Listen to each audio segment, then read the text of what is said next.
إن الحمد لله نحمده ونستغفره ونعوذ بالله من شرور أنفسنا ومن سيئات أعمالنا. من يهده الله فلا مضل له ومن يضلل فلا هادي له، وأشهد أن لا إله إلا الله وحده لا شريك له، وأشهد أن محمدا عبده ورسوله. اللهم اغفر لنا ذنوبنا ووفقنا لكل ما تريده وتحبه وترضاه. اللهم توفنا وأنت راض عنا. اللهم إنا نعوذ بك من أن نشرك بك شيئا نعلمه ونستغفرك لما لا نعلمه. اللهم إنا نعوذ بك من أن نشرك بك شيئا نعلمه ونستغفرك لما لا نعلمه. وصلى الله على محمد وعلى آله وصحبه أجمعين. برياني برازم أم بابتك دياري كراوة كقرآن لبران سرمشقا قدوان بابتك براسي گرنگ زور چکە سواز و خۆی پەروەردگار فەزلی لەگەڵا کردوین هەمومان لەگەڵ نوری حکمە خەریکی خزمەتکردنی قورئانین. ئەمە فەزلێکی گەورەی خۆی پەروەردگارە. بەڵام ئەبێت ئەو حەقەتە بزانین کە حفاظی قورئان چۆن ئەبن بەسەر مەشق. ئایا هەموو حافظ قورئانێک سەر مەشقە؟ و ئایا هەڵگرتنی قورئان ئەمانەتی قورئان شەرت و شروط و واجباتی خۆی نییە؟ و ئەو نعمەتە گەورەیە کە خوای پەروەردگار لەگەڵ ئەهلی قورئانە کردووی. تەمەن ئێمە لە شەرعە ئەهلی قورئانمان لە بەڵگەکانی قورئان و سونەت حاملی قورئان حافظی قورئان بە چەند وەصفێک هاتوون. بە ئەهلی قورئان هاتوون، صاحبی قورئان هاتووە، بە حاملی قورئان هاتووە، بە حافظی قورئان هاتووە، بە جامیعی قورئان هاتووە، بە قاریئی قورئان. ئەوانەی کە بەڵگەکان هاتووە. دێمە ناچینە سەر ئەو تەفاسیلە. بەڵام هەبوو برایانی بیا دەخێنەوە کە حفظی قورئانیان کردووە کە پێغەمبەری خوا صلی الله عليه وسلم ئەفەرمێ حەدیث زۆر من یەکە حەدیثی هێنم لەم بابەتە. أفرميت إن لله أهلين من الناس. لنيو خلقا خوي پروردگار خلقاني كتوه بأهل خوي أهل الله. يعني أما تون الله بيوت الله بباب التشريفة أهل الله بور ريز لنانو يعني قوري قدري أهل قرآن خوي پروردگار حديثك ماشي بك كوانا أهلي خواي پروردگار لنيو خلقان لكن أهلي خواي پروردگار. إن لله أهلين من الناس. أصحابي بيغمبري خوا صلى الله عليه وسلم باشا أنزاني معناي أهلي خواي يعني چي بويا حزي أنا كرت يعني زاني أم وصوصي زور قورية بويا حزي أنا كرت بزانا كين أمانة لسر حقيقتي خويان كينا معنا بوي بدسي خلان فرصة آلتوني ببن بأهلي خواي پروردگار لم دنيايكي كمي كورتي براوية بتواني أو فرصة بدس خير ببن بأهلي قرآن خواي پروردگار بمن كبأهلي خوي أهل الله. فرمي يا رسول الله من هم؟ قال هم أهل القرآن أهل الله وخاصته. كان أهل أي بيغمبري خوا صلى الله عليه وسلم لن خلق أهلي خواهي أهلي خواه كيا فرمي أهل قرآن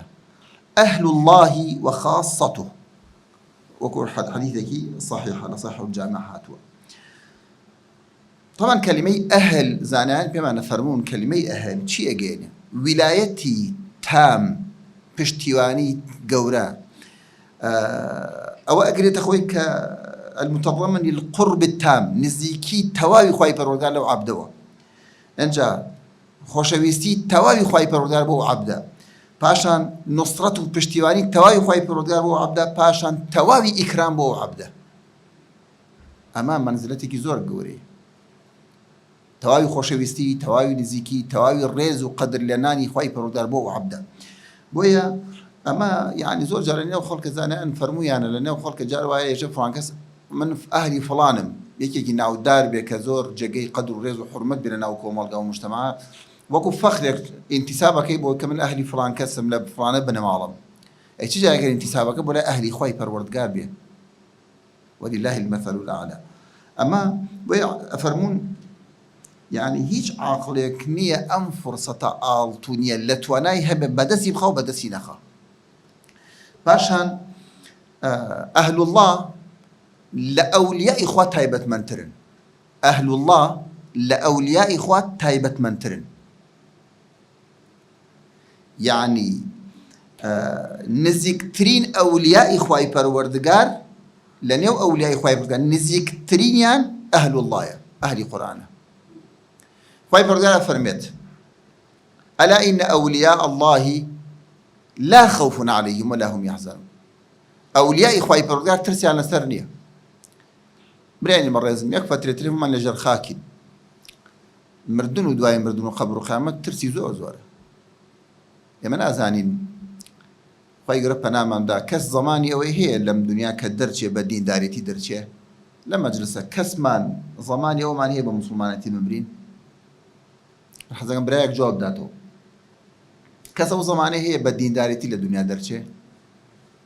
دي أم زمانه ماني مزور خطره كإنسان أقل بدين داريتي لدنيا درنچه خواهي قرب نامم دا حتى هلا أقري جهنم. بلام زانان فرميان بقرن لقرآن بدواي أوانيه وكلا خوف عليهم ولا هم يحزنون. اللي رأى برقاف إن أولياء الله لا خوف عليهم ولا هم يحزنون. كي أولياء إخوي پروردگار أجر يكيك بهر يكيك لما بليل أولياء إخوي پروردگار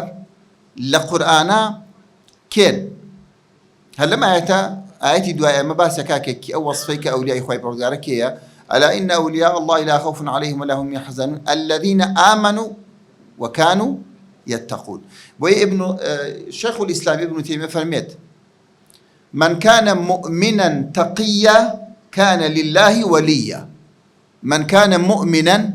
تقيا كان لله وليا. هر كسي إيمان داركي متقي به تقوى دارا إنسان خوي بارزه لحرام كان واجب كان انجام ده خوي پروردگار نيبينه لسر صفتك خصلتك كردارك خصوكوتك كحرامي كردبه لا يراك الله على ما نهاك ولا بس همو صفته كردار وعبادته اشتانيك فرماني بيكردبه خوي پروردگار توبه بينه لسري كواتا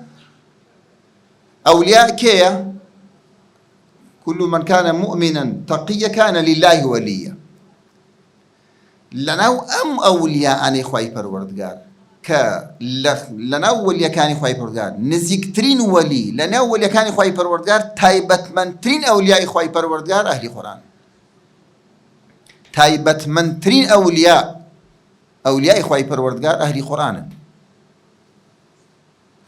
كواتا كأولياء أمان تايبت منترين بن أبي متقي بن يعنابه أبي متقي بنيانا. شو أولياء أقدر درجة يكمك أهل القرآن به أو لدرجة كان تري أولياء ذكر من الأخوي پروردگار أو درجة كي ترك أبي مؤمنك متقي به خوي لتاوان وخراب بكاري ومعصية بباريزيه أجا إلى سنور به وشوني شرعي خوي پروردگار وحلال وحرام بزانيه أجر أو أنجام ده أهل القرآن لبيشترى أبي زيادة بكم بويا حتى لتفسيري والسابقون السابقون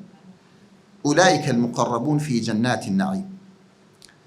إما چند درجات معناه أهلي بهشت سي مرتبة معناه أقبراك بسريع بيهم بلاي بوي جزاء بسريع كان بوي شغلان انتباه من زيادة البي فرموا إيه ومنهم سابقون بالخيرات. طبعا سابقون بالخيرات وكو أصحابي يمين شنين وانيا لا بيشترن لا أصحاب اليمين ثلة من الأولين وثلة من الآخرين وانيا بس بو مقربين ثلة من الأولين وقليل من الآخرين باشا. والسابقون السابقون أو السابقون لا مفسرين كعبي كبار مفسرين أفرميت هم أهل القرآن. والسابقون السابقون أفرميت هم أهل القرآن. كواتا أهل القرآن مكانته منزلتيان زور برزة يعني كأفرميت إن لله أهلين من الناس باشا ولي خواي پروردگار شون لقل يتعاملك أو حديثيك معروفة لاي لوش لا يحمون معروف به كبيغمبر صلى الله عليه وسلم أفرميت إن الله قال من عاد لي وليا فقد آذنته بالحرب أوي كتجايتي وليك لولي كان مكامني إعلان حرب لقلاكم فقد آذنته بالحرب. وما تقرب عبدي بشيء أحب إليه مما افترضته عليه ولا يزال عبدي يتقرب إليه بالنوافل حتى أحبه. أجر خوش بوي كأولياء إخوي بردار وأهل القرآن لا إخوي بردار أحب عباد الله إلى الله أهل القرآن. أما أنا كإخوي بردار شيء خوش بوي شيء ليك فإذا أحببته أم بس أولي إخوي بردار كين كوتمان لتهيبة من دكاني أولياء إخوي بردار أهل القرآن وأخصترين أولياء إخوي بردار أهل القرآن فالميت فإذا أحببت كنت سمعه الذي يسمع به وبصره الذي يبصر به ويده الذي يبطش به ورجله الذي يمشي به وإن سألني لأعطين ولئن استعاذني لأعيذن. تاكتاي وما ترددت عن شيء أنا فاعله ترددي عن نفس المؤمن يكره الموت وأنا أكره مساءته. تماشاك أم حديثة أو ما بدرك أخوي برجعي باريزي وتهديدي هركس يكاك دجايتي أهل يعني أولياء أخوي برجع كونت من تايبة من دكان شان أهل القرآن وأخوي برجع جوارحي تزديدك شاو دسو زبان وهماني موفقك أبو خير وأخوي برجع بركتي تأخا ودعاء كان جواب داته ومطالب جيب جيك بنا بقدر أخوي برجع لهر شر يدين الدنيا أخوي برجع بنا يداو لو شرعي باريزي تاكو تاي أمانة زاني أنا فرمون أمانة أم وصفة برسالة من أم مقدمة بو أمية أم وصفة تنهى بمجرد حفظ قرآن بدس أكوي حفظ كلمات قرآن دس أكوي أو لو حديث صحيح كمسلم مسلم رواية كل مسلم الإمام أحمد شاتوه يؤتى بالقرآن يوم القيامة يؤتى بالقرآن يوم القيامة قرآن أهي ندري الرجل قامت وأهله الذين كانوا يعملون به قرآن هنري الرجل قامتها وأهل قرآنش الذين كانوا يعملون به كعمليا بقرآن كردوه تقدمه سورة البقرة وآل عمران سورة البقرة وآل عمران ك حديث قدر يجعل لكوتاي حديث كافرميت أمدو سورة تحاجان عن صاحبهما أو كما قال صلى الله عليه وسلم دفاعك لو لصاحبي لقرآن للرجل قيامتها شفيعي أهل خويتي بلام أويك السرنجي علماء فرميت كبيت تركيز بلاد السري أهل قرآن كيا الذين كانوا يعملون به أما حاملي قرآن كإيش بقرآن نكا حافظي قرآن كإيش بقرآن نكا أخلاقي يقول أخلاقي قرآن نبي خشوعي يقول خشوعي قرآن نبي صبر حلمي يقول صبر حلمي قرآن نبي ضلو دروني زباني شاوي كاتي جياني مردني وكو أهلي قرآن نبي وحفظي قرآني كرد بي وبشتي ليك كرد بي أما يان لقرآن لبركردنكي بو خوان نبو بي وحفظكي زياتر بو التميز وخو درخصن وكو ملشتي بي أما أنا أو أهلي قرآنا كأو هم وصفيك اللي بيشتري بس معك تايبة من ترين أولياء إخوائي پروردگار آية أم وصفة تنهى حافظ قرآنك أقريته وكا حفظ ألفاظ قرآنك ببيع التدبر وببيع التأمل وببيع اللي كردنه وببيع معنى زانين وببيع إيش بيكردني دارو حديثك خير ما نرونا باشان خواهي پروردگار لقرآنك باسي حاملي قرآن من بوكا حاملي توراة من بوكا أفرمين مثل الذين حملوا التوراة إما وقت ما أحاديثنا كهاتو باسي أهلي قرآنك صاحبي قرآن كلها هندي أحاديث باسيك حاملي قرآن جامعي قرآن قارئي قرآن حافظي قرآن تماشاك القرآن شون باسيك يكي باسي حمليك كبشتيان لي كردبي مثل الذين حملوا التوراة توراة هورد برتوا هند العلماء الحفظ يعني أجاين لي أبوه علميان بيه أبوه شهرزابون حفظان كردوا ثم لم يحملوها إيش يعني بينا كردوا ناكردوا منهج حياتي يعني. تطويري بينا كردون تطهيري نكردون باكي نكردون توا أمانا كمثل الحمار يحمل أسفارا بئس مثل القوم الذين كذبوا بآيات الله يعني خراپترین نمونەیەکە خوای پەروەردگار ئەهێنێتەوە يعني خراپترین نمونە ئەم نمونەی خەڵکێکە کە خوای پەروەردگار وەسفیانەکە بە حیمار کە علمی پێیە ئێستا یەهود ئێمە کە یەکێک لە يعني لأركان نوێژە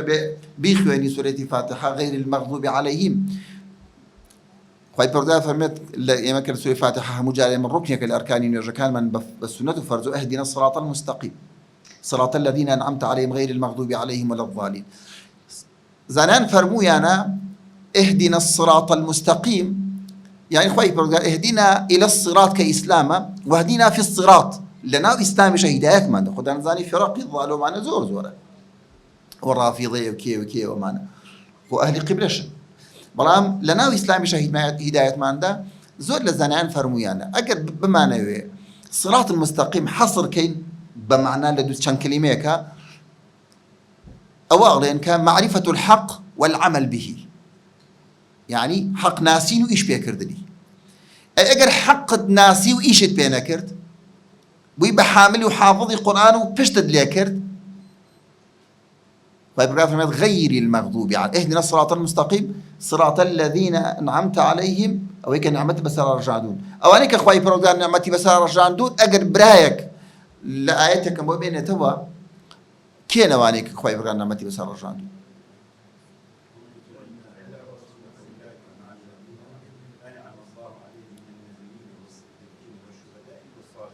تماشاك هر بدايتي أم آيات تماشاك بيش أم آيات بيشكي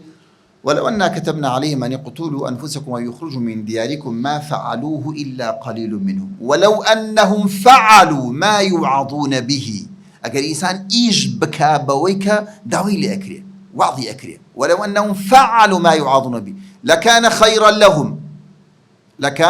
خيرا لهم وأشد تثبيتا وإذا لآتيناهم من لدنا أجرا عظيما ولهديناهم صراطا مستقيما أمانة هموي پاداشتو أجر پاداشتي كي بواني كإيشكا إن جوايتك باشنا فرميت ومن يطع الله والرسول فأولئك مع من يطع الله والرسول فأولئك مع الذين أنعم الله عليهم من النبيين والصديقين والشهداء والصالحين وحسن أولئك رفيقا ذلك الفضل من الله وكفى بالله عليما تماشاكن ما مسيان أم بوش أم مقدمة بابلين أم بابتا بوشي وباسيكم لبروي أبي مو حق بزانين لا تستقيم حياتنا إلا بالعمل بالقرآن جياني إما راسنا بيتوا إلا بإيش كردن بقرآن النبي ما مسيان أكريت حاملي قرآن لقرآن تينجا أكريت حاملي قرآن وحافظي قرآن تدبر تأملين به كخواي برجال فرميت كتاب أنزلناه إليك مبارك علماء فرميت يعني شيء هرشي منفعتي دين ودنيا هرشي خيراتي دين ودنيا هرشي برجمدي دين ودنيا هرشي سعادتي دين ودنيا لو بركتي قرآن آية كتاب أنزلناه إليك مبارك بوشي ليدبروا آياتي نابي حافظ قرآن مرادي خواي پروردگار مطلبي خواي پروردگار ما بس خواي پروردگار لآيات كان جيب جينك نابي تأملي نبي بويا زور لزانايان وزور لحافظ قرآن كان الدنيا كباسي جيان التجربة خويان كردوا يكي لو أنا الشيخ محمد غزالي أو زاناي مصر وصغيري أوانش زور قال تمنى أكين مدارسي حفظي قرآن كما نولي حكمك أخوي بردار بركتي خصوصا الجهود يعني إن شاء الله أمن دلالتي إن شاء الله أمل معناك إخلاصي وكسانة بزيادتك بمكار هل صاون وخوي قرباداش خيري أو براني كهل بدايته تأسيسي عن كردوا وقشان بيداو روج ما شاء الله بركتي تيكوتوا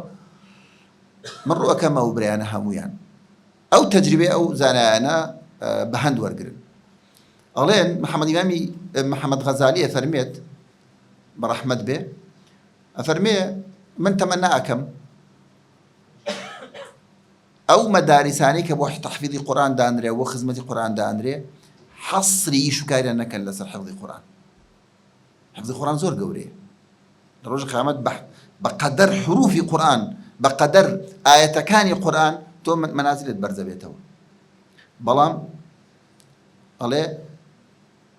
من کە گەورە بووم لە شوێنێک قورآنی پێ لەبەر کردم هەر لە 10 ساڵی قورآنم لەبەر کرد، بەڵام بە بەردەوام کە مراجعەمە کردو تا فترەیەکی زۆریش لە گەورەی هەستم بەوە نەئەکرد کە من ئیسفادە لە قورآنەکەم غەیری ئەوە نەوێت کە من مراجعەمە کرد و ئایەتەکانم بەبیر نەچێت. ئەمە هەر ئەو وا ناڵێ. زۆر لەوانەیە کە تەجروبیانیاڵێ ضرورە ئەوانەی کە قورآنیان پێ فێر لەبەرەکەین فێریشیان بکەین لە معناکانی قورآن تێبگەن، فێریان بکەین، فێری تەئەمل و تەدەبوریان بکەین، فێری عەمەلیان بکەین. وەختی خۆی سەحابە معلومی جەنابتانە کە ئەڵێ 10 ئایەتمان لەبەرە کرد، ئەم 10 ئایەتە باش لێ حاڵیە بووین، ئیشمان پێکرد چون بۆ 10 ئایەتی تر 10 ئایەتی تر 10 ئایەتی تر. تۆ تەسەوور کە ئێستا ئەگەر تەسەوور کە ئەو نسبە حافظ قورآنەی کە هەیە لە ناو نووری حکمە چەندێکە مامۆسایان و ئەزانم ئەگەر غەڵەت حاڵی نەبووم بەرەو 400 بچێ. 200 مامۆسا دکتۆر عەلیەوە اختصاص 221 ناکرێ 221 حافظ قورآن هەبن بەڵام ئەهلی علم نەبن لە قورآنە، نابێ. ئەبێ ئەهلی علم بن لە قورآنە، ئەبێ ئاگایان لە قورآن بێ، ئەبێ لێ حاڵی بن. بۆ ئەوەی ئەو مەرتەبە گەورەیەمان دەستکەوێ. ئەمە تەشجیعێک نییە بۆ ئەوەی کە بڵێن قورآن لەبەر نەکرێت، تەشجیعێکە بۆ ئەوەی قورآنەکە باش لەبەرکرێ. بۆی چونکە ئەو منزلە زۆر گەورەیە، تو ئەهلی بەبی بە ئەهلی خوای پەروەردگار. یعنی من لە هیچ من علمم زۆر نییە، بەڵام بەقەدەر ئەوەی کە لە خزمەتی حەدیث بوومە تا ئێستا حەدیثێکم کە سوپاس بۆ خوای پەروەردگار لە زۆربەی کوتوبی حەدیثە سەنەدم هەیە تا ئێستا حەدیثێکم بەرچاو نەکەوتووە بڵێ فڵان کەس ئەهلی خوایە صنفێک بکە بەوەی کە ئەهلی خوای پەروەردگارە وەکو ئەهلی قورآن کە لەم حەدیث ئاماژەی پێکراوە. یعنی ئەم تایبەتمەندێکی زۆر گەورەیە. ئەم تایبەتمەندیە ناکرێت مامۆسایانی بەڕێز ئێمە حافظ قورآنەکانمان ئەهلی علم نەبن بە قورآن، ناکرێت. ئەنواعی تەفسیرمان هەیە، ضرورە جزئێکی گرنگ خەڵکمان وا پەروەردە بێ. چونکە وەختی خۆی ئیمامی عومەر وەختی خۆی کە خەڵکی ئەنارد بۆ ئەیفەرموو بە خەڵک کە ئەیفەرموو ئەوانەی کە ئەهلی قورآنن ئیش بدەن لەسەر، چونکە ئەوانەی کە ئەهلی قورآنن ئەگەر ئەیفەرموو نووسراوی ئەناردی ئیمامی عومەر بۆ زۆر شوێن ئەلا يستعمل على الأعمال إلا أهل القرآن. خلق إيش مدرن دست خلقه إلا أهل القرآن نبي، إيش مدرن دست خلقه إيجو كاري مسلمان إلا أهل القرآن نبي. ده معروف في جنابتنا حتى لبيش نوجي بيش آخرية لإمارات بيش خراوة لا قبر دون فرق مردوة أو أهل القرآن بيش خراوة ويكيك لإجلال خواهي برودار احترامي أهل القرآن تايبت مندي زوري هي بوتي فرمويتي با إيشو كاري خلقيش أهل القرآن بقرد دست فرميت فإن لم يكن عندهم خير فغيرهم أولى أن لا يكون عنده خير. أهل القرآن أهل خير أهل عبادة، أم قرآن ذكر أم قرآن فرقانا كفرقان أبو أهل القرآن أبي فرق لبين حق وباطل بكا ولا قال حق أبي ودجب باطل، حق فرق لبيني حرام يعني واجبة بكا لقال واجبة أبي بشتي لا حرام بدور بلا حرام أبي أخلاق القرآن هالقري بيزور نسلف فرميانا أهل القرآن يعني أولا ك وإمامي عمر فرميت يا معشر القراء ارفعوا رؤوسكم ستان برس كانوا أهل القرآن فقد وضح لكم الطريق رجتان بورون بوتوئي وبقرآنها مشتكبين واضح فرقانهم قرآن فاستبقوا الخيرات مسابقة بكن لخيرات فاستبقوا الخيرات لا تكونوا عيانا على الناس. عبد الله كريم مسعود فرمي ينبغي لحامل القرآن أن يعرف بليله إذا الناس نائمون. أهل القرآن بي بشواني يعني بناس لنا وكاتك خلقي خوتوه أو أن أهل الشونيجن أهل قرب من الأخوة پروردگار وبنهار إذا الناس مفطرون بالرجوع الرجوان أهل الرجول، وبحزن إذا الناس يفرحون، وببكاء إذا الناس يضحكون، وبصمت إذا الناس يخوضون، وبخشوع إذا الناس يختالون. يعني أهل القرآن تايبتيان زورة. بوي حسن كري علي رضي الله عنه فرميه إن من كان قبلكم رأوا القرآن رسائل من ربهم، أو يعني بيش إيوه، يعني سلفي إيوه، وتوان القرآن بياما بو إيوه، بياني خواهي پروردگار بو إيوه، رسائل من ربهم، فكانوا يتدبرونها بالليل، بشو أيان خوين دو شوني جان بيكر،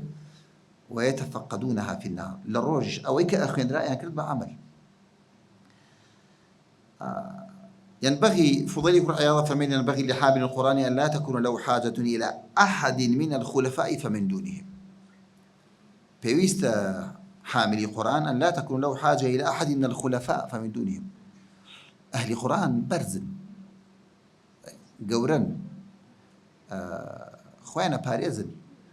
تملق بكسناك أو باسي خليفي أن لا تكون له حاجة إلى أحد من الخلفاء فمن دونهم. قصيك زوج قوريشة كمان وسيان حامل القرآن حامل راية الإسلام. هل قري قرآن هل قري راية إسلامه، يعني لخدمة كردني إسلامه، لبانجوازة، لجهادة، لتيكوشان وإسلام، لا أم حربيك دجبة إسلامك اللي هموش وينك أبيه كي لبيشي دفاع كاران بلا إسلام وحاملي دعوة إسلام وقضية إسلام والقرية. حامل القرآن حامل راية الإسلام. لا ينبغي أن يلهو مع من يلهو، ولا يسهو مع من يسهو، ولا يلغو مع من يلغو تعظيما لحق القرآن. نابي حامل القرآن وقو خلقيت الخليكي لهو به، خلقيت خليكي لهو أو فضلي نية لخدمة القرآن وحامل القرآن وحافظ القرآن به. نابي خليكي لهو به وقو خلقيك لهوك وخليكي بركو تعظيما بحق القرآن به.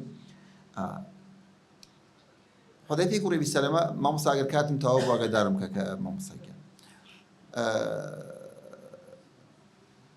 ليك اللي خزا قوركاني إسلام كموقفك زور حريج بو جنجك بو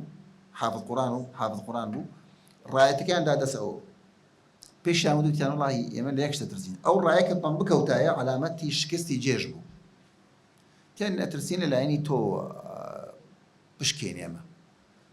وتيم بئس حامل القرآن أو كما قال، يعني خرابتين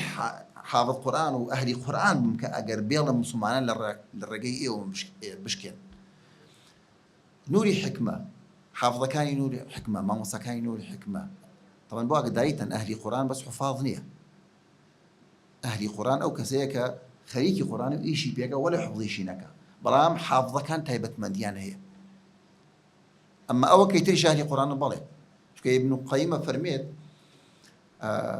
تلاوتي قرآن بس تلاوتي ألفاظينية، تلاوة ألفاظه ومعانيه. تلاوتي قرآن تلاوتي لفظ كان قرآن ومعاني قرآن. الله يقول قياسي بخير بين أو دوانيك تلاوتي معاني كانوا ورد بنو معاني خلقانك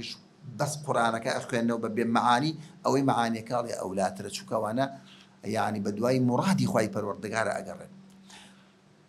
وأو كسانش يعني بويزان فرموا يعني خلقك يساب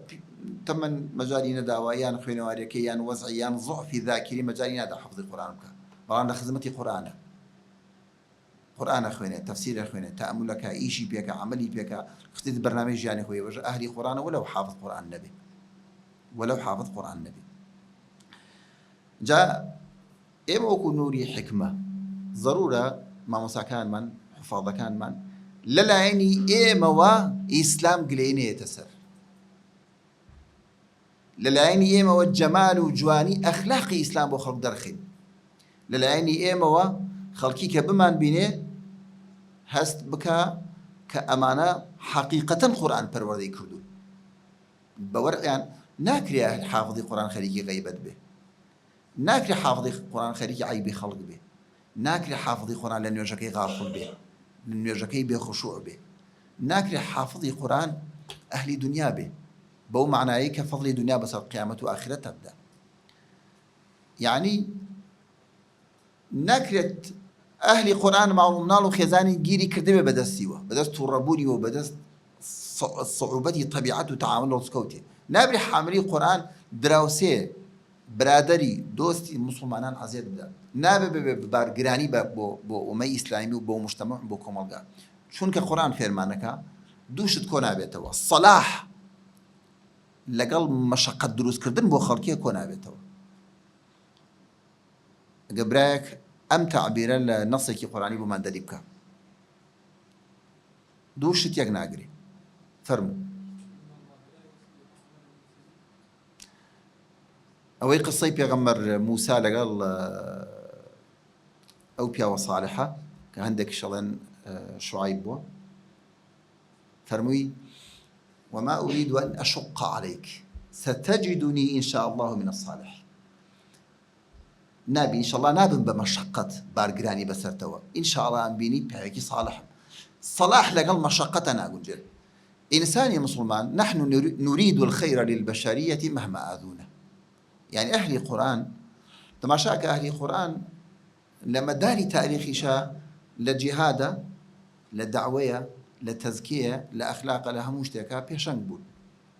أمانتك قورية أجر بمشو إنسان الدنيا درتشة بمو الدنيا درتشة يعني أقول من حديث زور هاتو سبارات بحفظ القرآن وبأهل القرآن بس أو حديثة كافية لراباسكين ويا يعني أم بابتي لخدمة بني القرآن أبي أهل القرآن أو تايبة من ديان هبه أو تايبة من ديان هبه كقرآن خوي بردان لقرآن شون باسي قرآني كردوا قرآن هدى للناس إن جاء فرميه لسورة بقرة فرميت هدى للمتقين وشيء هدى ألف لام ميم ذلك الكتاب لا ريب فيه هدى للمتقين هند أهل اللغة أظن وشيء هدى ناويك لنا وكاني الروش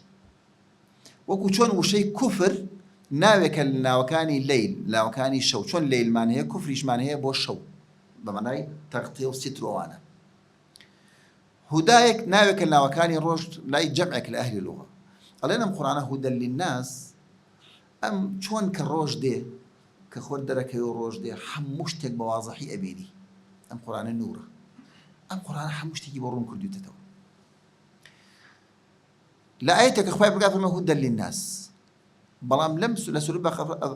بقرة هدى للمتقين أم قرآن رجعي بهم وبشريت رون كردو تتو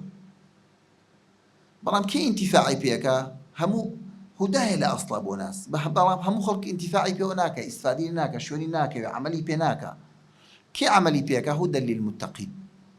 وعليك متقين بوي كلمة خوي برجال كباسي فأما ثمود فهديناهم فاستحبوا العمى على الهدى هداية ما عندنا مش تجمع بو بيشان دان بلام كويري ولاريان هالبجادة سر جاء وصف القرآن وزنان فرميان أم قرآن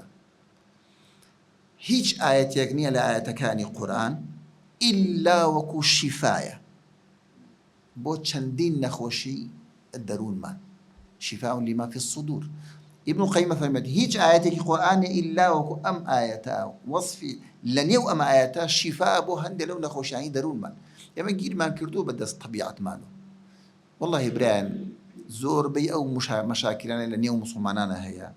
بخوا مشاكل حقيقيين ومشاكل علميشني چونك إنسان كعلمي زياد بو إنكاري كما به كعلمي زياد بو عذري بو برابري زيادة به تماشا كان إمام الشافعي إمام أحمد ومالك وأبو حنيفة چوار مذهب جابوا توا يقسان هي برابر بيكتري بوني غير الثناء ومدح بحسن تصرف وحسن قول برابر بيكتري كان يعني إمام الشافعي كما موسى إمام أحمد كركي إمام أحمد فرمي بابا يعني شش نفر متابعة ممكن للدعاء كانت قتل يا ديان ناكي يكي لو أنا شافعية يك طبعا إمام أحمد يك مذهب يشيل جا كردته الله يا بني الشافعي كالشمس للدنيا وكالعافية للبدن أم شافعي خور بو أم دنيا وكو خور چن بيويستا بو أم دنيا شافعي آوايا بدن چن عافية بيوي بيويستي بيتي شافعي آوايا علم ئەم مەشاکلانەی ئێستا لە نێو ئێمەی مسلمانە هەیە بانخوازەکان و مامۆسایانی ئاینی و تەوەجوهاتە مختەلیفەکان واللهی ئەسڵەکەی هەمووی بۆ هەوای نەفسمان ئەگەڕێتەوە بۆ ئەهوا ئەگەڕێتەوە ئەنا قەزایەی ئیجماعی ئومەی لەسرە ئیبن تەیمیە شەیخ الئیسلام ئیبن تەیمیە لە مجەلەدی 25 فتاوەکەی ئیجماع نەقڵەکە ئیجماعی ئومەی لەسرە لە قەزایەی ئیجتیهادیە حرامە لەسەری ئینسان ئینکارێک بکاتە سەر مقابل تاوانبار کە بەوەی کە ڕێیەکی ئیجتیهادی فقی مەذاهیبێکی وەرگرتووە کە خلافی مەذهبەکەی ئێمە تۆ بۆ تێ بەیانی حەق بکەی بەس ناتوانانی بەرامبەر تۆهمەتبار بکەی بەوەی کە ئەو مەئجور نییە ئەوەی ئەو تاوانە چونکە پێغەمبەری خوا صلی الله علیه وسلم لەگەڵ خەتەئە ئەجری دیاری کردو إن الحاكم إذا اجتهد فأصاب فله أجرا أما أجر فإن أخطأ فله أجر قرآن شفاء بۆ نەخۆشیەکانمان بۆ ئەهواءەکانمان ئەم دەرونەی ئێمە طبیعی ئینسان نفسی ئینسان مەشاکلی زۆر تایە نەخۆشی زۆر تایە یعنی یەکێک لە ئەسبابی شیفا مامۆستاوەزم کاتم تەواو بوانە 3 دقیقە ماوە باش پاشان ئەم قورئانە ذیکرە ئەم قورئانە هودایە ئەم قورئانە مەوعیظەتە ئەم قورئانە نورە وەکو ئیمامی شافعی ئاماژەی پێکە ئەگەر بێت و ئێستا ئەم ژوورە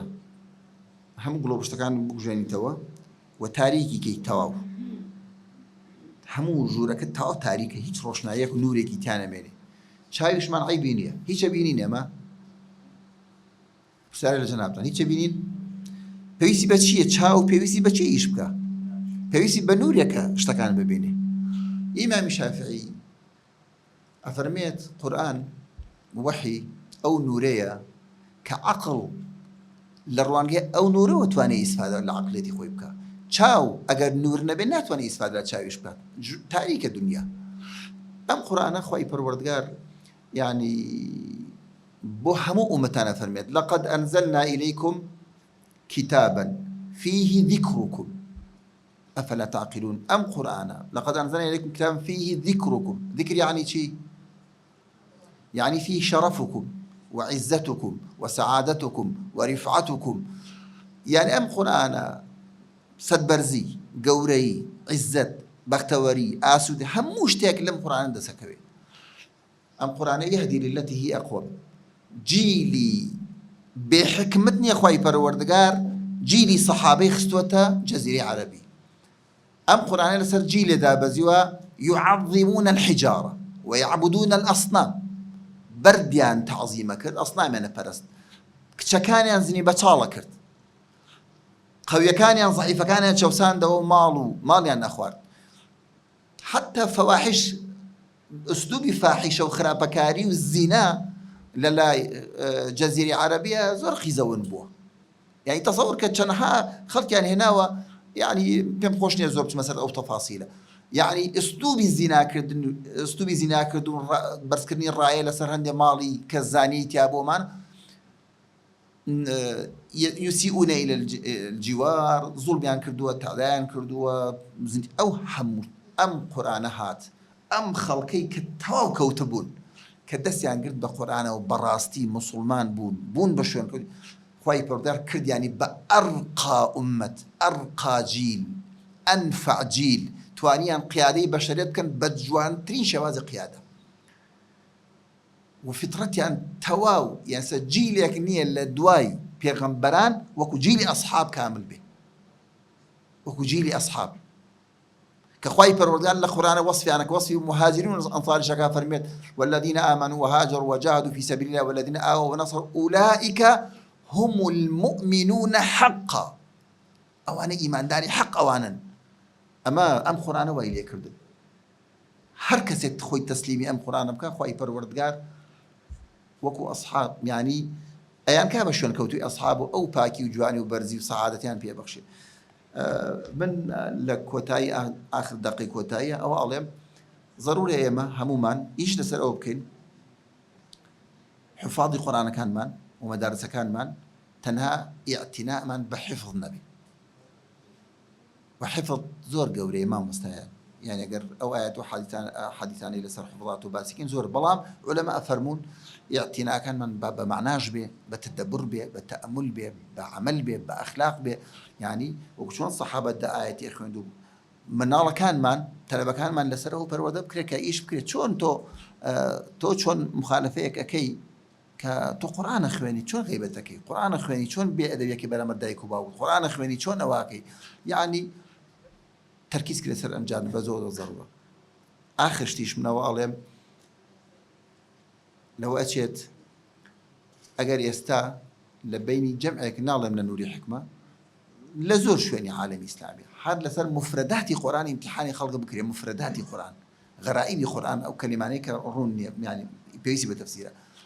أبيني لو أتيت دان والصدان حافظ القرآن معناها بين مفردات قرآن ناجحنا به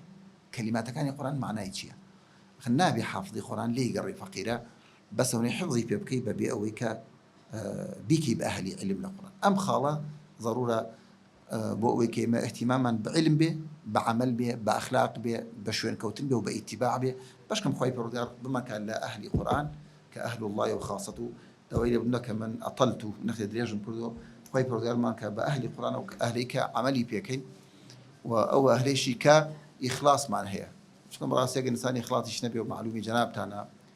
سيوسن صنفيك تسعر بهم النار يك لو أنا قارئك قرآن بشور قرآن يخوين دوبلام بو مدح خويندتي في وطريقة وقد قيل خوي برورجار عمل من بيبخشي وفهم من بيبخشي وكاتك لدنيا دنمارك خوي مالي رازي وصلى الله على محمد وعلى آله وصحبه أجمعين. رسالة كاملة للوداية كيفيش بيوصل الصحابة يعني كفوهم امتحاني بوغي لبتسي بانغازي إسلام لكردستان وكما كمان يعني أول كلا خدمة القرآن طبعا هم مدارس الشرعية كان يعني دراستي زود يعني استبانغاز توحيد سونا يعني أواني بوري أو عبودية أبو استخدم الدنيا وفلسطين ما تجري أو علمانية بتسهاني كديات أمش لأنه وقت القرآن يعني ليش أنا برز ما وصلت له هذا الفهم يك آية القرآنية توحيدي نصوص التوحيد ما تعرفون ده بانغاز الإسلام خدمة التوحيد لكن أجل أو مسجدني بشكل كتفهم مسجدنا والله التعبير وكان يعني يا ربي غلط ندم دعوي توحيد لكردستان مظلومة بصر بدست يوانيك خلي عن قرطوة وبدست يوانيك كإهمال عن كردو يعني يوانيك هالقري دعوي توحيدا براسي دي سان أبي الروب بكرة أوانك هكا إيوش توحيدك تنبع عملي به وانيا توحيد ابن القيم في التوحيد أو نباكا نظريك بو أفرتك خد الشكل توحيد دروسك هاي نظرك التوحيد توحيد خوي پروردگار همو باشه من توحيد زوجر كبريك يمني ام شيخك يمني مي فير كرد موچن صالح من خدمته زاناينه يمن بو حزقم دوباريك مو بو ايوه بتي عقيده وتوحيد اوايا عقد بلينا بيني عبد خوي پروردگار هو عقيده وعقد او بلينا وبيمان وغري وشتي بيني خوت خوي پروردگار فرمي الدنيا يان ملذات وخوشي وسراحتي وشتانيه يان دنيا تشيا نخوشي وناخوشي ومحنة وابتلاء ومصايبة أجر عقدو بلينو بيمانك وقريو عقدك لقل خوي برودار عقيديك صحيح به خوشكاني الدنيا وملذات الدنيا زخت اللي بكان يا المصايب ونارحتها كان أو عقيدته تشيل يده حتى من زخت اللي بكان عقيدته الرسن ترابه قريكت بهز ترابه أما عقيدك أجر عقيديك هلفة به كتاب خوان نو ببيع ويك يعني بس معلومات به سعندك براهي دكتي بعقيدة أخوانية توا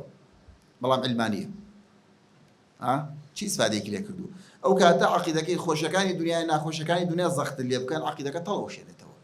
بوي عقيدة وتوحيد اشتكي قوري عقيدته ككاتيا كالله توحيد الربوبية وتوحيد اللي هو اسمه وصفات توحيد الربوبية وهي كتو إيمان وعقيدة جازمة لما كتب عقيدة كان وافرمي إيمان وعقيدة جازمة تنها خواي بردار خالق تنها خواي بردار رازق تنها ضرر وقنجاز بدستی خوای پروردگار ژیان و بردن بدستی خوای پروردگار تدبیر بدستی خوای پروردگار رزق لای خوای پروردگار ام عقیده اگر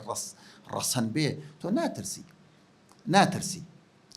و مجامله کسیش ناکی امرو بۆ ئەڵێم عەقیدەی تەوحید دارێ مەزلوم بەدەست ئەوانەی کە بانگەشەی بووەکەن. ئێستا خەڵکێکمانێک کە بانگەشەی عەقیدەی تەوحید دەکا و بانگەشەی ینی داوای پاکی سەلەفی ساڵحی ئەم ئومەتاکە، چاواشەیەکە کرێ بە عیلمانیەکانی کوردستان ئەڵێم ئەمانە عیلمانیەت کوفرە، بەڵام ئەمانە عیلمانی نین. عیلمانیەت کوفرە، بەس ئەمانە عیلمانی نین. عیلمانیەت شاخ و گوێی هەیە کە کاتێک کە فەسلی دین لە دنیا فەسڵ کراوە، لە چ شوێنێکی حکم و نیظام و یاسا و دستور و قانونە دین ئێستا احتیمامی پێدرێ. بۆیە تەوحید جا هەر لە هاوارکردن بە قبرەکان، هەر لە سوێر خواردن، هەر لە نەدر، هەر لە هەموو بەشانێت ضروري ئێمە هەموو بەشەکانی تەوحید و هەموو بەشەکانی شرک بە خەڵک ڕاگەێنین، بەڵام بەو ئوستوبە قورئانی کە هەیە. ئێمە بەو ئوستوبە قورئانی کە هەیە، کە ئوستوبی قورئان کە ئێمە مراعاتکردنی خەڵک لە ئوستوبی تێگەیاندنە. من کابرایەکی سۆفی بۆ نمونە، من ڕۆژێک لە مزگەوتێک دای لێ بوونەکەم نمونەی شتر مەگەر ئیشەڵات ناڵم درێژ بێ زۆر، لە مزگەوتێک محاضرەیەکم هەبوو لەسەر تەوحید، لەسەر شرکیات. هەستم کرد خەڵکەکە سۆفی وشتی زۆر تایە و بڕیکیان هەستە بە پێ وەستا بوون، قەناعەتم وا بوو بۆ شەڕ وەستاون. یعنی منیش هەر نەک ئەوانیش هەر بۆ شەڕ وەستاون، هەر قەناعەتم وایە کە بزانم لە شوێنێک زیاتر خەڵکەکە فەقیرە مبتەلای هەندێشتا بێ ئوستوبەکەت فەرقی هەیە لەگەڵ کۆمەڵە تەلەبەیەکی عیلمە قسە بکەی لە شوێنێکی ئاوا قسە بکەی، یان لەگەڵ شوێنێکی عەوام و خەڵکێکی تابێ. وتم ڕوو کردە خەڵکە، وتم خۆزگا ئەو ملەتێ ئێمە هەمووی خوێنەوار بێ. لەبەرچی لەبەرەوەی کتێبێکی شێخ عەبدولقادری گەیلانیە ناوی فەتح الڕەبانی، خۆزگا ئەو کتێبە بخوێنرایەتەوە، خۆزگا هەموو کوردێکی توانایە ئەو کتێبە بخوێنێتەوە. شێخ عەبدولقادری گەیلانی پیاوێکی عالمە، پیاوێکی زانایە، ئەو بڕێ مقدمەم بدانە.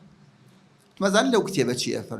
ئەفەرمێ چۆن شەرم لە خوای پەروەردگار ناکەن، سبەی نەچنە حوزوری خوای پەروەردگار لە دنیا هاوارەکەنە غەیرە خوا، سوێن بە غەیرە خوا ئەخۆن، حەیوان و ذەبیح حەوانەتان بۆ غەیرە خوا. قسەکانی شێخ عەبدولقادری گەیلانیم هێناوە ئینجا دەستم کرد بە هێنانی ئایەت و حەدیسەکان. بەخوا ئەوەی کە فەقیرە خۆی حازر کرده بوو، هاتم لاولامی ماچ کرد و وتی وەڵی مامۆ سامی تۆ زۆر تەواو، چونکە ئەگەر بووم تای محەممەدی کوڕی عەبدولوەهاب لە کتابی تەوحیدەوە فەرمێ، ئەو چاوەڕێی تەکمیلی ناکرد. وانە بەڵام من مهمەوەی ئاەتەکانی پێ بگەێنە. شێخ عەبدولقادری عالمێکی گەورەیە، حتا بۆ مۆزوعی سوێن خواردن بە غەیری خوای پەروەردگار پێشەوەی حەدیسەکانی ببێنمەوە باسی کاک ئەحمەدی شێخم کرد. کاک ئەحمەدی شێخی سلێمانی کە دوو نەفەر مناقەشیان ئەبێ لە تاریخی هاتووە، یەکیان نەژێ کاک شێخ وەڵاهی ئەو سوێنە خوا بەخوای بەڕێژە، من یەک داوام لێ هەیە کێشەیەکیان ئەبێ، ئەڵێ با سوێنێ بەسەری جەنابەت و خوا و کاتە من قەناعەتی پێکەم. ئەڵێ سەریە ناتارجێژە، وەڵی تا لەو مەزبەلەیە پیسی سەر ئەو مەزبەلەیە نەکەن بە سەری لەسەرم بەرز ناکەم، سەری من چی سوێنی پێخۆن، هاوارکردن بە غەیر سوێن خواردن بە غەیری خوای پەروەردگار شیرکە. ئەمە تۆ قسەیەکی ئەبی بۆ هێنێتەوە، قەزمەوەیە کە ئێمە ڕەحم بکەین. زۆر جار هەیە ئێمە قەناعەتمان وایە ئەوەی کە شت زۆر بەزەقی و بەواضح و بەلاغی مبین، بەلاغ با مبین بێ، بەڵام ئەم قەولە کوتایی پێێنم بۆ ئەم بابەتە، فەلیەکن ئەمڕوکە بالمەعروف بالمەعروف ونهيك عن المنكر غير منكر. با ئەمرت بە چاکە بە ئەستوبێکی چاک بێ، نەهیتیش لە خراپە ئەستوبەکەی خۆت خراپ نەبێ. جا مۆزوعی تەوحید یەکەم واجبە لەسەر أول واجب على العبد معرفة الله تعالى. توحيد ضرورة إنسان شو جانبي توحيد من باش نبي توحيد ناسيني خواي پروردگارا، هر کسیکیش ناسيني بو خواي پروردگار باش به ها ناسين من جياني أم توحيد عقيدة بدو بش علماء فرمي توحيد يك من هي شوانواري هي كاريگري هي برهمي هي، أما توحيد حقيقية. أما أجل التوحيد فانتنها معلومات به تصور كان بريعني بالرياض بالرواب كان هندي كس لهندي جامعات،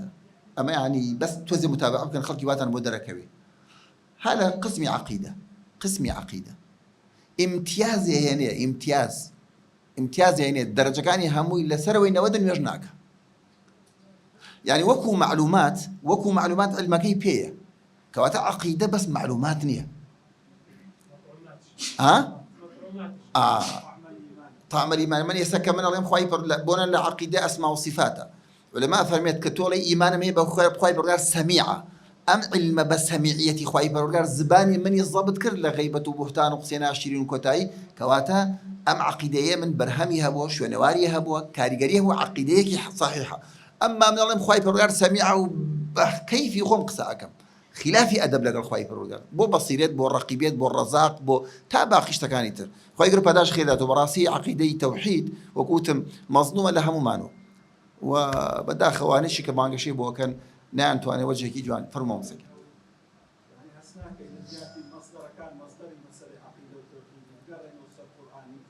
كتسب كلا ولا سنكتير يعني اجتهاد الشيخ شيء يولد الزكاة يعني دوزك أو مصادرها نهج اختلافي الزكاة أو يعني بقول قناعته شيء أو شيخ قناعته شيء أو إذا كان التوحيد رغم أجل قرأ القرآن مصدر شيء أو شيء والله ما مسائسه من زور شو هم أنا هر أو كتاب أنا شكري بمصدر أو كتاب معتبراني مثلا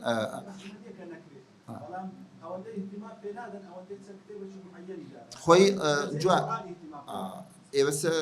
خوي ما مساجان حجرك عجيب هي بالقرآن إنكار ناكري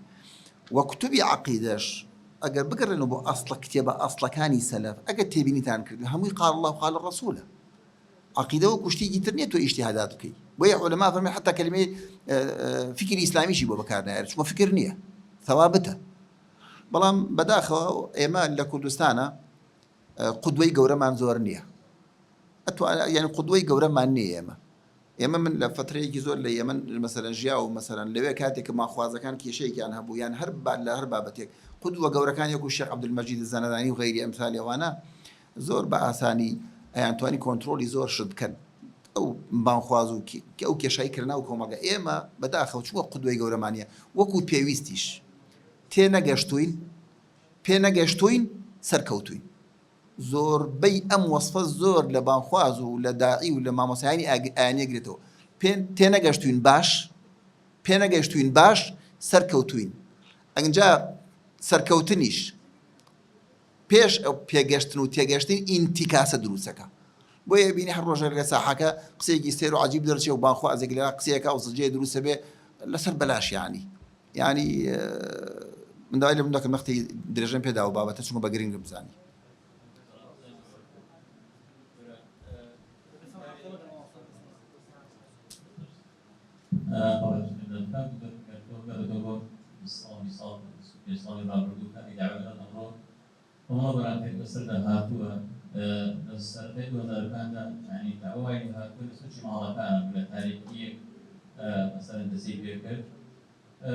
مزگەوتەکان داخراون مەراکز ئەم مەرەزان کێسە هەیە هیچی نەبوو ئێستا گەرسێت پێی سەدان و بگەز زیاتریش من پێی پێتبوونی فتەرەڵ ئیسلامی هەیە بەڵام کەسی لەلایەک بەداخەوە ئێمە ئەو دەعوە کە باڵێن ئەو خەڵکانە کە پەروەردە بکرێن بانگەواز بکەن لە دەرەوەی ئەو سەنتەرانە زۆر لاوازەوە بۆ نمونە لە کاتی تەلەبایەتی ئێمە هەرێکی تەلەبێکە کۆلێکە کەسی لە کۆلێک کامل ئەکرد ئێستا بەداخەوە یعنی تەقریبەن ڕاستە سەنتەرەکان فەنسیفای بەڵام ئەگەر بە دیوەکەی سێری پێی بەڕاستی مەلۆ دیوەکەتر زۆر لاواز بووینە یعنی لەناو تەنها سەنتەرەکانە زیاتر دەرەوە بە کاری بانخوازە بۆیە پێویستم ئەمریکای بۆ برایان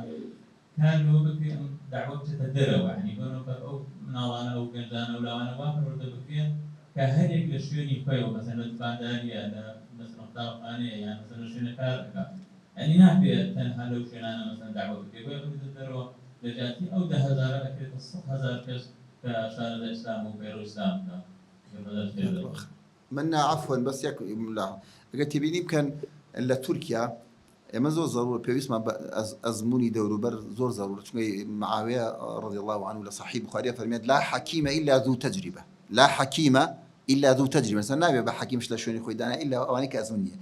ازموني تركيا كيسا مثلا قشيان كردو بابلين بيشتر من صالي 1000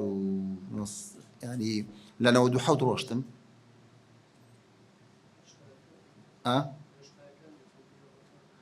نا روشتم بۆ تورکیا والله لە مزگەوتێکە نوێژمان کرد من و برایەک بووین دوو نەفەری تر نوێژی تاک مزگەوتێکی زۆر گەورە بوو بەخوا ئەوەی کە قامەتی کرد نەهات بۆ نوێژەکە هەروەکو مۆزەفی قامەتەکەی کرد ڕۆشتەوە سەماعەکەیشی دانابوو لە مزگەوتێکی گەورە بوو لای دەرگای لە دەرەوە سەماعەیەکی تەرتیب کردبوو قامەتەکەی کرد ڕۆشت نوێژی نەکرد لەگەڵمانە یعنی ئیسلامەتی ئاوای لە هاتبوو لەوێ بەڵام ئێستا مەسەلەن چەند ساڵی پێش ئێستا ڕۆشتم لە دوای نوێژی باین لە مزگەوتەکانە دەرز هەبوو لە دوای نوێژی باین لە مزگەوتەکان دەرز هەبوو و نەشاط و مزگەوتێکی زۆر و احتیمامێکی زۆرمان یەکێک لە ئیشی من باسی ئەوە ناکەم کە مەسەڵەن غەڵەتیان هەیە غەڵەتیان من باسی جانبە ئیجابیەکە ئەکەم یەکێک لە مهمی ئیشی و کە ئەو برایانەکە وەکو مامۆستا ئازاد لێرە ئاماژەیەکی بە شتێکی مهم کرد ئەڵێ ئەو ئەندامانیان کە لای ئەوان ئەندامە ئەڵێ کاکە من تەواجدی ئەومان ناوێت لە مەقەڕاتمانە لە مەراکزمانە تەواجدی ئەومان ناوێت تۆ لە سلکی سەحەی هایت لە مستەشفەیەک دوو مانگ جارێ مانگی جارێ تۆمەوێ بێ بزان چەند نەفەرت دەوێت فێری نوێژ کردو ئەو واجبی تۆیە چەند نەفەرت تێگەیاندووە کە کار بکە بۆ ئیسلام تۆ هایتە بازار لە قەیسەریەکی لە بازارە ئیشەکەی تۆ لە مدەرسێکی لە مەدرسەیەکی ئیشەکەی تۆ مەسەرەن لای بەقاڵەکانی ئیشەکەی تۆ لەکوێ هەر کەسی ئەوەی کە ئەندامیانە ئەڵێ ئەمە یەکێک لە ئیش و کاریان بۆ کەوتی کاکی ئەو تەواژدی ئەومان ناوێ ئەوێ ئەوە سەعات لە هین بنوان تەواژدی ئەوە لەناو کۆمەڵگایە دوایی ئیشی تۆ ئەوەیە نە لە کاری خۆی و کاسبی خۆی ئەکاتۆ نە زەختی لێکا لە ئیشی کاری حزبی و ڕێکخراوی نازان ئەومانە ئیشەکەی تۆ لە دەروی ناو خەڵکە ئێمە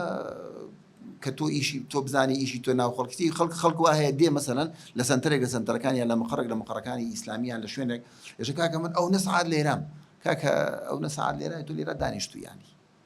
و هەندێک برا هەیە کە لەوێ دانانیشتۆ ئیشەکە بەس خەڵکی وایە گەر وا بزانێت کە تەواژدی هەبێ تا بەس مهم تەواژدە نا مهم ئەوەیە کە تۆ چۆن ئیشەکەی بۆ ئیسلام و هەر مەجلیسێک یەکێ لە مشکلەکانمان ئەوەیە کە ئیستیغلالی مەجالیس ناکەین کاچی بۆ میوانی یانێکی دێ بۆ میوانی ناو سیارەیەکی لە هەر جێگا و شوێنێکی تۆ مۆزوعێک دروست کە چونکە ئەگەر مەجالیسەکانمان ڕێک نەخەی کۆمەڵ بابەتێکی تا دروست نەکرێت بەلا ڕێ ئەڕوە تر باسی صحبەت بێ بە باسی واق شتی زیاد بێ تیکرار ڕۆمانە بەڵام ئەگەر لەو مەجالیسانە لە هەر جێگا و شوێنەسان دووسێ قسەی خەیری تا بکە بە ئەسلوبێک لە ئەسلوبەکان وردە ئەو شتانە ئینشاءڵڵا ئەوەی کە مامۆستا ئازادی باسیەکە سەحوەی ئیسلامی و داوای ئیسلامی ئەنجا هەمووشمان مامۆستایان کەس نەڵێ من علمم نییە پیامبەر مەفەرمێ بەلیغوا عنی وەلەو ئایە من چیرۆکی کابرایەک زۆر معجەب بووم پێی مامۆستایەک ئەڵێ شخصێکی عوام ژە نوێژمە کرد لە ڕزی یەکەم و هاتووتی مامۆستا علمني حديثا حفظني حديثا ئەڵێ وەڵام هەمەش مفاجئ بووم یانی هەر نوێژمە کرد سەلامم دایە و ئەسکارەکانم خوێنیەکی ئاوتی حەدیثێکم پێ لەبەر کە ێژە مەش بەس ئەو حەدیثەم بۆ هاتووتم پیامبەر فەرمێ كلمتان خفيفتان على اللسان ثقيلتان في الميزان حبتان للرحمن سبحان الله وبحمده سبحان الله العظيم والله يقر عزيزنا يا شيخ عالم اخوي باسك عالمي السعوديه يجوتي يقر عزيزنا وراي نمتوين لبريكم يجي عوام بو توين دوباري كري دوباره كروتي والله يا شيخ اقر عزيزنا بوم دوباره سيباري شكرو عشان جرب دوباري كرو الله منيش لنفسي خوم بريالم داوتم تاتشني وقري كدي بو دوباره كم الله تاوتي كفى حفظت الحديث حديثك ايه وترشت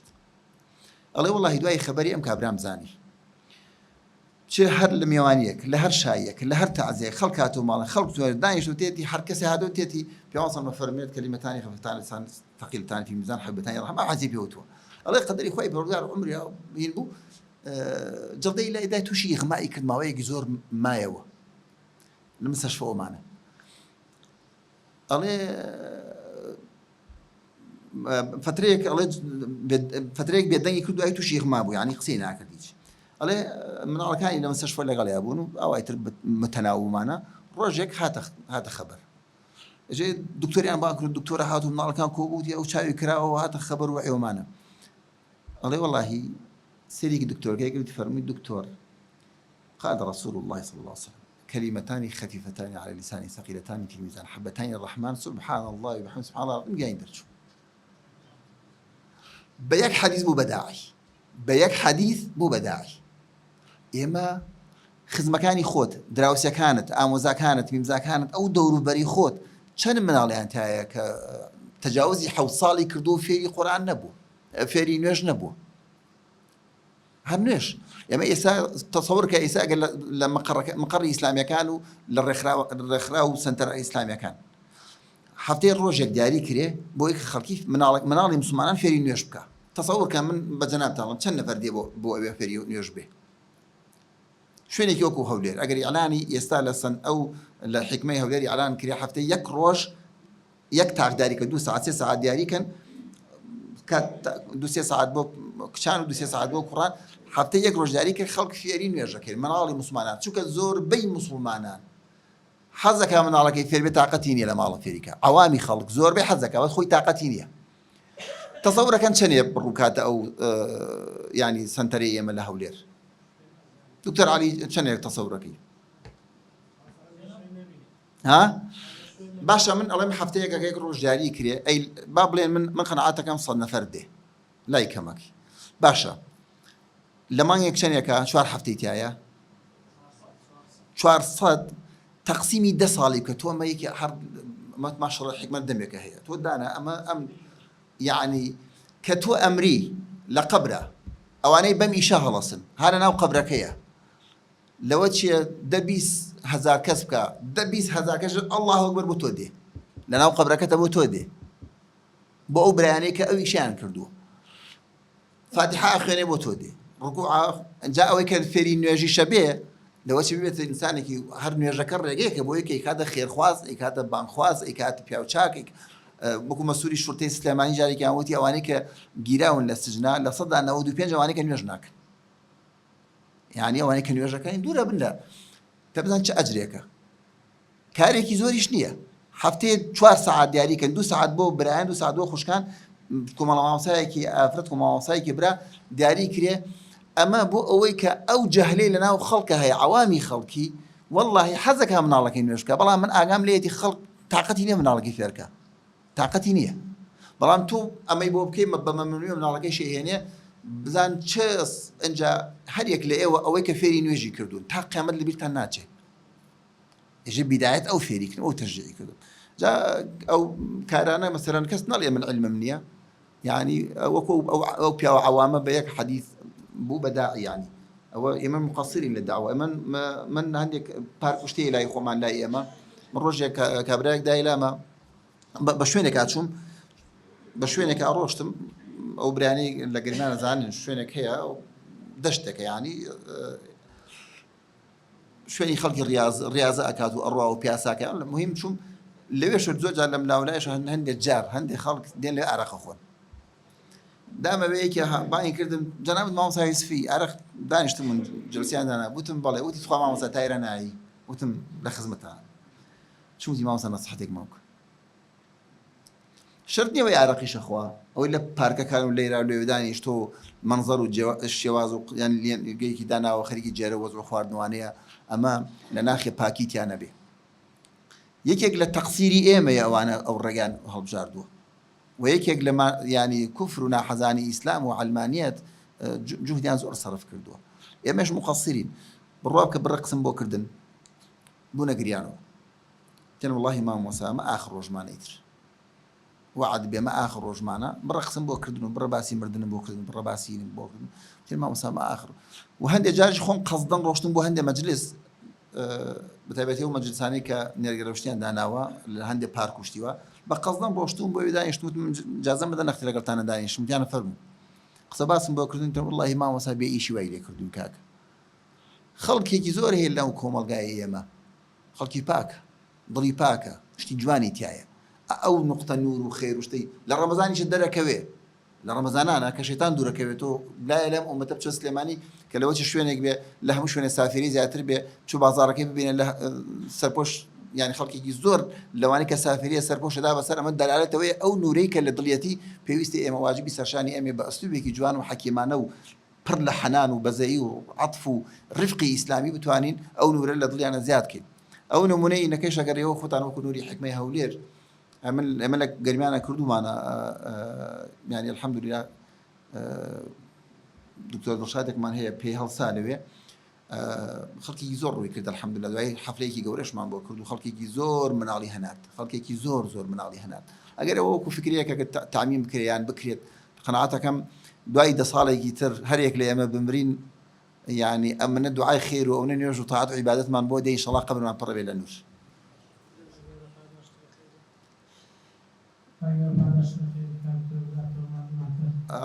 مامۆستا ئەم فقرە جەنابەت زیادە کە پرسیار و جواب مادام وایە ئەو برایش پرسیارێکی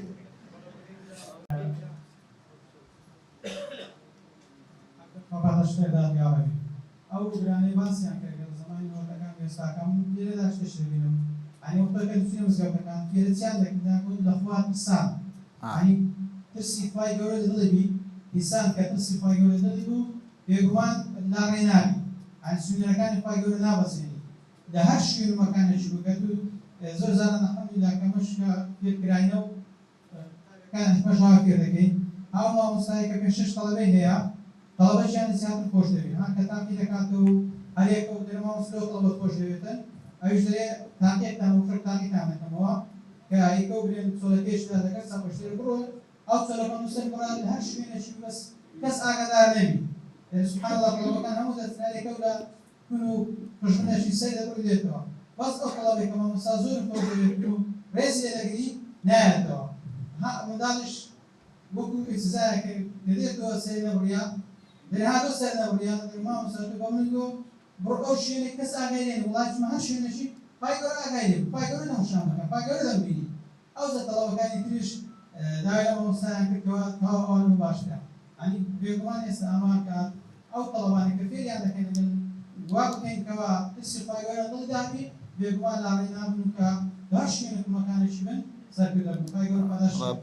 بالتأكيد من هذا اشتريش أول العامية سبحان الله يعني تشتري كابراي لكن بين خوي وفايبر بس هاشتش لكاو لأنا براي لكادو سر دامي برو أجوا وأنا برا فايبر حضرات من والله جزاك الله خير منيك جوان وزور والله من يكشتان يا خما ما مسحيان زور شكري خوي بردار كان لحكمة نيوه